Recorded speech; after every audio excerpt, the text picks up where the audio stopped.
महाराष्ट्र शासन क्रीडा व शिक्षण विभाग तथा राज्य शैक्षणिक संशोधन व प्रशिक्षण परिषद महाराष्ट्र द्वारा आयोजित राज्यस्तरीय नवोपक्रम स्पर्धा 2025-26 नवोपक्रमाचे शीर्षक सक्षमतेचा। सहभागी स्पर्धक श्री राहुल अविनाश कळंके, प्राथमिक पदवीधर शिक्षक, जिल्हा परिषद प्रशाला शिवराई, केंद्र पालखेड, तालुका वैजापूर, जिल्हा छत्रपती संभाजीनगर।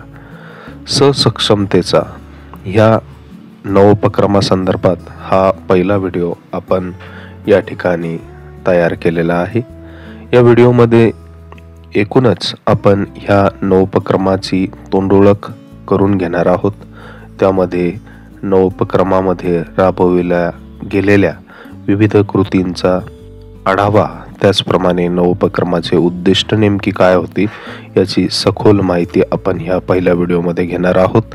त्याचप्रमाणे यानंतरच्या काही व्हिडिओमध्ये तुम्हाला वेगवेगळ्या राबविण्यात आलेल्या कृतींचे विस्तृत असे विवेचन असणारे व्हिडिओज बघायला मिळतील। बऱ्याचदा आपण शिक्षण क्षेत्रामध्ये काम करत असताना काही गोष्टी आपल्या लक्षात येतात, तर त्या म्हणजे विद्यार्थ्यांचा भविष्याचा समग्र पाया रचणे गरजेचे आहे। आजचा विद्यार्थी हा केवळ माहितीचा स्वीकार करणारा नसून तर तो भविष्यातील सक्षम निर्माता असावा, याच विचारातून मी सक्षमतेचा हा अभिनव उपक्रम माझ्या संकल्पनेतून साकारला आहे। आजच्या या वेगाने बदलणाऱ्या त्याचप्रमाणे स्पर्धात्मक जगात विद्यार्थ्यांमध्ये केवळ ज्ञानाचे संक्रमण नव्हे तर विविध सक्षमतांचा विकास होणे ही सर्वात मोठी गरज आहे। समस्या सोडवण्याचे कौशल्य, प्रभावी संवाद, आर्थिक साक्षरता, भाषिक अभिव्यक्ती, तार्किक विचार आणि बदलत्या तंत्रज्ञानाशी जुळवून घेण्याची क्षमता या सक्षमतांचा विद्यार्थ्यांच्या भावी जीवनातील यशाची गुरुकिल्लीच ठरणार आहेत। या सक्षमता व्यतिरिक्त विद्यार्थ्यांचे आयुष्य अपूर्ण राहील याची मला पूर्ण जाणीव आहे। राष्ट्रीय शैक्षणिक धोरण 2020 मध्ये अपेक्षित असलेल्या बहुआयामी शिक्षण, मल्टी डिसिप्लिनरी एज्युकेशन या अनुभवातून एक्सपिरियन्शियल लर्निंग म्हणजेच अनुभवातून शिक्षण या तत्त्वज्ञानावरच आधारित हा नवोपक्रम आधारलेला आहे। तर सर्वप्रथम या नवोपक्रमासाठी आम्ही इयत्ता 7वी आणि 8वी मधील काही 25 विद्यार्थ्यांचा गट निर्माण केला। त्या गटाला आम्ही सक्षमता गट असे नाव दिले। एकूणच जून ते नोव्हेंबर या 6 महिन्यांच्या कालावधीमध्ये या गटाने एकूण 9 नियोजित कृतींवर काम केले आणि ह्या कृतींची निवड करताना शैक्षणिक असेल, भाषिक असेल, आर्थिक, तांत्रिक आणि सामाजिक जाणीव यासारख्या विविध कौशल्यांवर समग्र विचार करण्यात आला। त्यामध्ये विज्ञान विषयातील स्वनिर्मित प्रश्नपेढीपासून अर्थव्यवस्था शिकवणाऱ्या डिजिटल बँकेपर्यंत आणि अभिव्यक्ती कौशल्य वाढवणाऱ्या पाक्षिक वृत्तपत्रांपर्यंत प्रत्येक कृती ही विद्यार्थ्यांच्या विविध विशिष्ट सक्षमतेला प्रोत्साहन देणारी ठरली। या प्रभावी अंमलबजावणीचा आणि सकारात्मक परिणामांच्या आधारावर यातील काही कृतींची निवड शाळेच्या दैनंदिन उपक्रमांमध्ये कायमस्वरूपी अवलंब करण्यासाठी करण्यात आली आहे। नवोपक्रमाचा उद्देश हा केवळ विद्यार्थ्यांची शैक्षणिक प्रगती करणे नाही, तर त्यांना प्रत्येक क्षेत्रात आत्मविश्वासाने आणि निर्धाराने उभे राहण्यासाठी तयार करणे हा आहे। याची गरज नेमकी काय होती हे आपण थोडक्यात आता पाहूया। केवळ अभ्यासक्रम पूर्ण करून विद्यार्थ्यांना स्पर्धात्मक जगासाठी तयार करता येणार नाही। अनेक विद्यार्थ्यांमध्ये गणित, विज्ञानाची भिस्ती, त्याचप्रमाणे आत्माभिव्यक्तींचा अभाव दिसून येतो। ही पोकळी भरून काढणे तसेच समग्र पाया मिळवून देणे ही आपली नैतिक जबाबदारी असते आणि यातलाच अनुसरून अनुभवातून शिक्षण आणि बहुआयामी शिक्षण या तत्त्वज्ञानाच्या आधारे या नवोपक्रमाची निर्मिती करण्यात आली। याचं वेगळेपण असं होतं की एकतर यामध्ये 9 कृतींचा अवलंब करण्यात आला, जे की एकाच गोष्टींवर फोकस न करता शैक्षणिक, भाषिक, आर्थिक, तांत्रिक या सर्व सक्षमतांना जोडते। विद्यार्थ्यांकडून काही गोष्टींची निर्मिती करण्यात आली, जसे की विज्ञान प्रश्नपेढी असेल, QR कोड्सची निर्मिती असेल। कायमस्वरूपी देखील काही गोष्टींचा अवलंब दैनंदिन शाळेच्या कामकाजामध्ये करण्यात आला। याचा फायदा नेमका कशा स्वरूपात झाला हे सुद्धा आपल्याला याच्यामध्ये तोंडओळख करून घेता येईल. विद्यार्थ्यांची सक्षमता आपल्याला यामध्ये दिसून आली.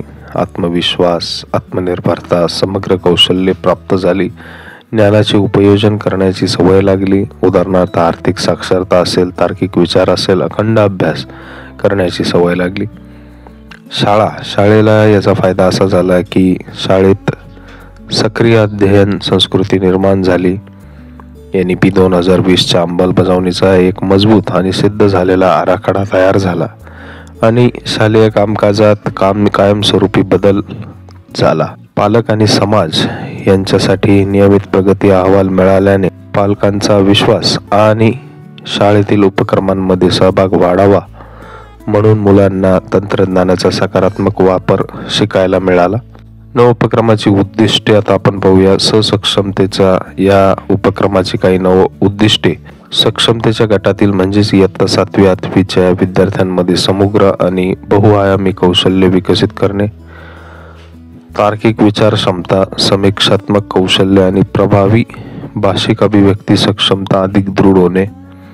विद्यार्थ्यांना आर्थिक साक्षरता आणि तंत्रज्ञानाचा सकारात्मक वापराची कौशल्य प्राप्त करून देणे. NEP 2020 आधारित सक्रिय अध्ययन संस्कृती शाळेत प्रस्थापित करणे. विद्यार्थी ज्ञानाचे उपयोजन करणारे स्वयंपूर्ण आणि सक्षम नागरिक म्हणून उभे राहण्यास सक्षम होणे. शाळा, विद्यार्थी आणि पालक या सर्वांना शैक्षणिक व व्यक्तिगत प्रगतीचा फायदा मिळवून देणे. ही 6 उद्दिष्टे ह्या उपक्रमाची ठरवण्यात आलेली आहे. थोडक्यात आता आपण नियोजन कसे होते ह्या काही गोष्टी आपण आता बघूयात. या संदर्भात आपण विविध सिनियर लोकांशी देखील चर्चा याद्वारे करण्यात आली. आवश्यक साधनांचा वापर, काही मानवी संसाधने, त्याचप्रमाणे शैक्षणिक आणि भौतिक संसाधने, तांत्रिक आणि डिजिटल संसाधनांचा देखील यामध्ये वापर करण्यात आला. कृतींचा क्रम काय होता आणि कशा पद्धतीने त्या निर्मित करण्यात आल्या ते आपण बघूया. कृती क्रमांक 1 विज्ञान स्वनिर्मित प्रश्नपेढी वैचारिक आणि समीक्षात्मक सक्षमता या माध्यमातून साधण्यात आली. शैक्षणिक वर्षाच्या सुरुवातीलाच मूलभूत ज्ञानाचा अभ्यास आणि स्वनिर्मिती यावर भर देणारा ही कृती ठरली. सोबतच्या फोटोमध्ये आपण बघू शकतो कशा पद्धतीने हे जे कार्य झाले. कृती क्रमांक 2 विज्ञान विषयाची इंग्रजी शाब्दिक संपत्ता, भाषिक आणि वैचारिक सक्षमता. बऱ्याचदा आपण बघतो की मराठी मीडियम मधील विद्यार्थी जेव्हा 11वी 12वीला प्रवेश घेतात त्यावेळेला विज्ञान शाखेमध्ये त्यांना भाषिक प्रभुत्व नसल्याने बऱ्याच अडचणींचा सामोरे जावे लागते. त्यासाठी आपण या कृतीची निर्मिती यामध्ये अवलंबली. कृती 3 नियमित टेस्ट सिरीज, नियोजन व अभिनव अंमलबजावणी. एका वेगळ्या प्रकारे याची अंमलबजावणी करण्यात आली. यामध्ये आपण मूल्यमापन आणि अध्ययन क्षमतेचा वापर केला. संपूर्ण 6 महिन्याच्या काळामध्ये सतत आणि त्वरित मूल्यमापन प्रणाली यामुळे कार्यान्वित करण्यात आली. कृती क्रमांक 4 शाळेच्या आवारातील झाडांची माहिती गोळा केली व त्यावर QR कोडची निर्मिती करण्यात आली. यामध्ये पर्यावरणीय आणि तांत्रिक सक्षमता मुलांमध्ये दिसून आली. विद्यार्थ्यांना तंत्रज्ञान आणि पर्यावरण या 2 महत्त्वाच्या क्षेत्रांचे ज्ञान एकत्रितपणे देता आले. या सर्व कृती संबंधीचे स्वतंत्र व्हिडिओज आपण पुढच्या काही व्हिडिओजमध्ये पाहणार आहोत, ज्यामध्ये तुम्हाला प्रत्येक कृती कशा पद्धतीने अवलंबली याची माहिती देण्यात येईल. कृती क्रमांक 5 आपली प्रशाला नावाचे एक पाक्षिक वृत्तपत्र शाळेमध्ये सुरू करण्यात आले. याद्वारे अभिव्यक्ती सक्षमता साधण्यात आली. वर्षभर विद्यार्थ्यांच्या अभिव्यक्तीला व्यासपीठ मिळवून देणे आणि त्यांचा आत्मविश्वास वाढवणे हा उद्देश यामागचा होता. कृती क्रमांक 6 तयार केले ऑनलाईन गेम, अध्ययनाचा साधला नेम. अशा प्रकारचे काही गेम्स ऑनलाईन तयार करण्यात आले, जेणेकरून मुलांचं जे मोबाईलवरचं प्रेम आहे तसेच त्यांना गेम्स खेळायला जे आवडतात त्याचाच वापर आपण अध्ययनामध्ये कशा पद्धतीने केला हे तुम्हाला एका स्वतंत्र व्हिडिओमध्ये अवश्य बघायला मिळेल. कृती क्रमांक 7 डिजिटल बँकेची निर्मिती, जोड आर्थिक सक्षमतेची. विद्यार्थ्यांना व्यावहारिक आर्थिक सक्षमता आणि जबाबदारीचे कौशल्य विकसित करणे हे या माध्यमातून साध्य करण्यात आले. यामध्ये आर्थिक सक्षमता व साक्षरता यांची अंमलबजावणी करण्यात आली. कृती क्रमांक 8 पायाभूत क्षमता विकास व तंत्रज्ञानावर आधारित विशेष दिवाळी अभ्यासाची निर्मिती करण्यात आली, ज्यामध्ये अध्ययन आणि मूलभूत गणितीय सक्षमता यांचा पाया रचण्यात आला. दिवाळीच्या सुट्टीमध्ये देखील हा नवोपक्रम निरंतरपणे सुरू होता. दिवाळीच्या सुट्टीमध्ये अध्ययन स्तर निश्चितीवर आधारित अभ्यासातून मूलभूत क्रियांची उजळणी झाली व ज्ञानाचे एकत्रीकरण झाले. आणि कृती क्रमांक 9 जी होती ती आहे फलकावर अवतरले कुतूहलाचे जग. संज्ञानात्मक आणि तार्किक सक्षमता यामुळे हे करण्यात आले. दर्शनी भागातील फळ्यावर दररोज एक कोडी लिहिण्यात येत आहेत. या कोडी लिहिल्यानंतर विद्यार्थी दिवसभरामध्ये त्याचे उत्तर शोधतात आणि दुसऱ्या दिवशी मुले त्या संबंधीचे उत्तर त्याच फलकावर मिळवतात. यामुळे विद्यार्थ्यांमध्ये कायमच जिज्ञासा, तार्किक विचारशक्ती कार्यरत ठेवणे बंधनकारक झाले. मुले आवडीने याच्यामध्ये सहभाग नोंदवू लागले. तर एकूणच या 9 कृतींवर आधारित हा संपूर्ण नवोपक्रम आहे. या संबंधीचे प्रत्येक व्हिडिओ तुम्हाला पुढील काळामध्ये बघायला मिळतील. तसेच या व्हिडिओच्या डिस्क्रिप्शन बॉक्समध्ये प्रत्येक कृतीचे व्हिडिओज देण्यात आलेले आहे. तर त्या लिंकला क्लिक करून तुम्ही नक्कीच संपूर्ण व्हिडिओ बघू शकतात. हा सक्षमतेचा हा नवोपक्रम आपल्याला कसा वाटला हे सुद्धा आपण या ठिकाणी मांडायचे आहे. तसेच यामध्ये आपण जर बघितलं तर उपक्रमोत्तर स्थितीचे निरीक्षण जर बघितलं तर शैक्षणिक आणि वैचारिक सक्षमता याच्यामध्ये दिसून आली, ज्याच्यामध्ये अभ्यासातील रुची वाढली. तार्किक सक्षमता विकसित झाली, त्याचप्रमाणे भाषिक क्षमता दृढ होण्यास मदत झाली. व्यावहारिक आणि आर्थिक तांत्रिक कौशल्य जर बघितली तर आर्थिक साक्षरता निर्माण झाली. आजही आपण बँकेमध्ये गेलो तर बऱ्याच जणांना बँकेमधील ज्या पावत्या असतात ते भरताना असंख्य अडचणी येतात, परंतु या उपक्रमामुळे विद्यार्थी स्वतः सर्व पावत्या भरतात आणि स्वतःच ती बँक चालवतात. त्याचप्रमाणे तंत्रज्ञानाचा सकारात्मक वापर असेल, पर्यावरणाबाबत संबंधीची जागरूकता असेल, तसेच आत्मविश्वास आणि शालेय वातावरण याचा देखील फायदा झाला, जेणेकरून अभिव्यक्तीचा आत्मविश्वास असेल, सक्रिय अध्ययन संस्कृती असेल, यांचा सर्वांचा यामध्ये अत्यंत महत्त्वाचा असा भाग दिसून आला. पालकांचा सहभाग यामुळे शाळेमध्ये नक्कीच वाढला. नियमित मूल्यमापन होऊ लागले.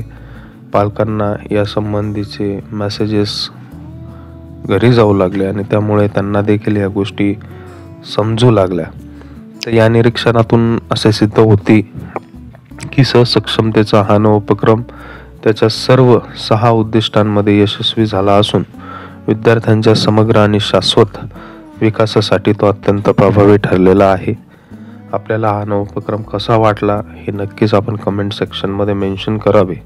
आणि प्रत्येक कृती ह्या कशा राबविण्यात आल्या याचे काही इतर व्हिडिओ आपल्याला नक्कीच बघायला मिळतील.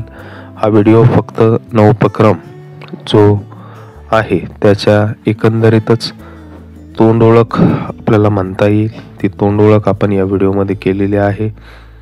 पुढील काही व्हिडिओजमध्ये तुम्हाला नेमक्या कृती कशा राबवल्या गेल्या, त्या कृती करताना कोणत्या संसाधनांचा वापर करण्यात आला याची सर्व डिटेल माहिती देण्यात येईल. धन्यवाद.